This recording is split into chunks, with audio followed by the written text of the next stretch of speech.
Mula sa taong 2018 hanggang sa taong 2021, ang Mobile Legends ang isa sa pinakamalaking mobile game na kinaaadikan ng maraming mga tao sa loob ng Pilipinas. Ang Mobile Legends. Mobile Legends. Mobile Legends. Mobile Legends. Mobile Legends. Hindi pa. Ang kasikatan din ng Mobile Legends ang nagresulta kaya maraming mga YouTubers ang sumubok sa paglalaro nito. And not only did they enjoy playing it, but their fans also loved it, which gave birth to one of the most popular Mobile Legends YouTubers and streamers sa loob ng Pilipinas, kagaya nila Doggy, Chooks TV, Ghost Tracker, at marami pang iba. Sabis Priyo!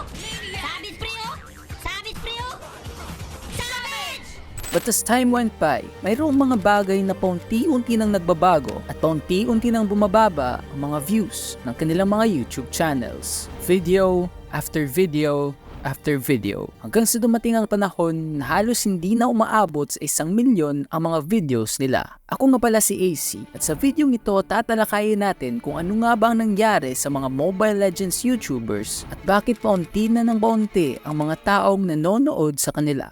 Noong May of 2020, Mobile Legends reached its all-time peak, propelling hundreds of Filipino YouTubers and streamers to the top of the industry, which resulted in them gaining millions of subscribers and followers sa kanilang mga platforms. At hindi lamang mga subscribers at followers ang nakukuha nila sa kanilang mga channels, kundi millions of views din mula sa kanilang mga audience. Nang dahil din sa pandemya na nangyari noong taong 2020, napilitan ang mga mamamayang Pilipino na hindi lumabas sa kanilang mga bahay. At ang dahil nga wala masyadong pwedeng gawin dito, other Filipinos decided to either scroll sa social media o kaya naman maglaro ng mobile games, which led them to installing the already popular game called Mobile Legends.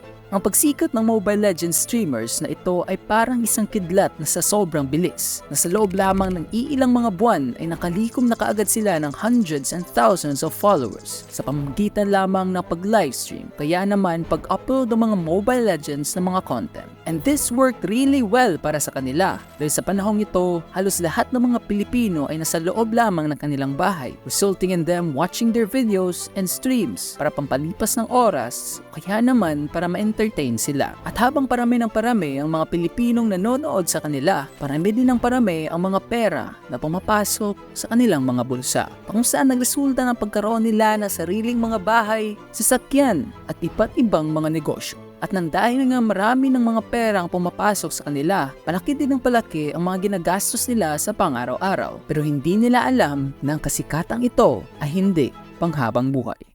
Isang taon lamang nakalipas at malapit nang matapos ang lockdown dahil sa pandemya, paunti-unti nang bumabalik ang mga Pilipino sa kanilang mga usual na trabaho, which also meant na hindi na sila gaano makakanood at makakalaro ng Mobile Legends. Kaya nagresulta din ng biglaang pagbaba ng mga taong interesado sa larong ito. During this time, hindi pa masyadong naaapektuhan ang mga Mobile Legends streamers and YouTubers. They were still getting the views they wanted at malaki pa rin ang kitaan dito. Pero habang tumatagal, paunti-unti nang bumababa ang mga taong interesado sa Mobile Legends. On August 27, 2023, ako si Doggy uploaded a video titled "Palaos na ba ang Mobile Legends?" on which he stated na, So, palubog na ba ang Mobile Legends? That's the biggest question right now, guys. Para sa akin, andun na tayo. Okay, padating na tayo dun. Hindi na siya lumilipad eh. ngunit ayon pa kay Doggy na ang rason daw kung bakit maraming humihinto sa paglalaro ng Mobile Legends ay dahil daw sa mga bagong patch, and stating na, Yung pinakauna sa rason lahat, I think kaya pababa si Mobile Legends is the new patch kay Mobile Legends sa bagong emblem at saka sa queuing system nila. And I'll be totally honest guys, totoo lang, hindi na siya katulad ng dati na user-friendly, okay? Hindi na siya yung kahit si Lola, si Lolo, pwede mag-Mobile Legends. and not only that, paunti-unti na din daw lumiliit ang offer na pera na binibigay ni Moonton sa mga streamers na nag-i-stream ng Mobile Legends. At sa kasamaang palad, ang ibang streamers din ay natatanggalan din daw ng kontrata, kaya napipilitan na lamang itong lumipat sa ibang laro dahil mas malaki ang kitaan dito. Sa ngayon guys, ang dami natatanggal sa Facebook live streaming, yung MG, okay? Kung di nyo alam yung MG, that is money guaranteed, okay? Madaming nawalan. So, si content creator, for example, hindi nyo ako pwedeng example doon, okay? Sabihin natin na andito si Marlo may MG siya sa Facebook live streaming game, nawala ng kontrata, nawala. tapos na, hindi na siya renew. So, at that time, sabihin natin si Mobile Legends nagbibigay pa ng kontrata. Okay? But then now, sabihin natin na bumaba yung value ng kontrata, hindi na ganun kalaki. Ito din daw ang isa sa mga dahilan kaya paunti-unti nang bumababa ang mga naglalaro ng Mobile Legends. Dahil ayon pa kay Doggy na hindi din daw naayos ni Moonton ang pag-alaga nito sa kanilang mga content creators. Yung the Mobile Legends na may mataas na viewers. Hindi naman mataas na viewers na influencer na malaki na sa Mobile Legends. Yes yun. Na kung titignan nyo, sila Ghost Striker, almost di na nag-i-stream. Farlight na lang din yung i-stream. Yun, ang daming nagsiklitan. Why? Kasi hindi ko naman sinasabi sa Mobile Legends, pangit tumandle ng content creator. I think, na-mishandle nila. Okay? Nagkamali sila. Isang taon lamang ang makalipas matapos ni Doggy i-upload ang videong ito. Just as he predicted, dito na nga nagtatapos ang era ng Mobile Legends. At halos hindi na umaabot ng millions of views ang mga videos ng mga content creators na minsan na isa sa mga pinakasikat sa loob ng platform. Kaya nila Chooks TV, Hypebeats, Rene J, at kahit na si Doggy ay hindi na din naglalaro ng Mobile Legends. At habang nagsisimula pa lamang ang downfall at pagbaba ng mga players ng Mobile Legends, mayroon naman ding isang laro na paunti-unting pumapalit sa kanyang pwesto.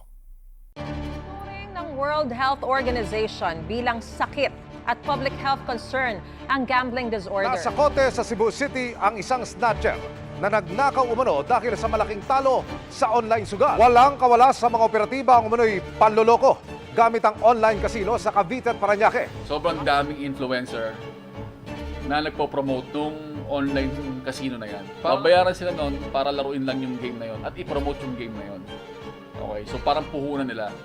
Kasi alam nila na kapag naglalaro sila noon, maraming maeengganyo, maraming mahahatak na maglaro pa. Dahil sa paunti-unting pagkakalaos ng Mobile Legends, paunti-unti din namang lumilipat ang iilan sa mga sikat na Mobile Legends influencers mula sa paglalaro ng ML papunta sa pagpopromote ng mga online casinos. Sa pamamagitan ng pagpromote ng mga websites na ito, napanatili nilang ma-maintain ang malaki nilang income na malapit na sana maglaho dahil sa pagkawala ng kanilang mga audience. To them, these websites are their saviors na nagsalba sa kanila sa pagkakaubos ng kanilang pera. Marami ding mga sikat na influencers ang nagsasabi na malaki daw talaga ang kitaan sa pagpopromote ng mga sites na ito, with them stating na 100,000 per video preno. Kung ginawa ko yun, kung tinanggap ko yung offer sa loob ng isang buwan mga preno at nasa 10 video ako na nagpo-promote ako ng sugal, meron ako 1 milyon. At labas pa yung pwede mong kitain kung sakali may mag-register ng mga tao sa link na meron ka. Ganun kalaki ang potential na pwede mong kitain sa pagpo-promote ng sugal. At base lang yun sa numbers na meron ako, meron akong 800,000 followers. Kaya naman maraming mga influencers ang hindi makakatanggi sa mga offer ng mga websites na ito. Sa pamamagitan lamang ng pag-livestream ng 1 oras sa loob ng Facebook, magkakaroon na kaagad sila ng napakalaking income without even doing a lot of work para makuha ang ganoong kalaking pera. At habang ang iba namang mga influencers ay lumilipat na sa ibang mobile games, sa kasamaang palad, hindi na talaga nila may babalik ang mga views na nakukuha nila dati sa bawat video na kanilang pinapalabas. No guys, hanap buhay yon. Hindi nyo pwedeng sabihin, pera-pera pala yung habol nyo eh. Guys, hanap buhay to. Tandaan nyo yan. Hindi sila yung katulad ko na may pundasyon. Okay? Hindi. Yung mga streamer na nawalan ng kontrata guys, kailangan nilang magdala ng pagkain sa pagkainan. So, talagang mapapalipat sila doon. Sa huli, ang natatanging bagay lamang na kaya nating gawin ay mag-spread ng awareness na huwag mag-register sa mga websites na pinopromote nila dahil ginagawa lamang din nila ito para mayroon silang mapakain sa kanilang mga pamilya.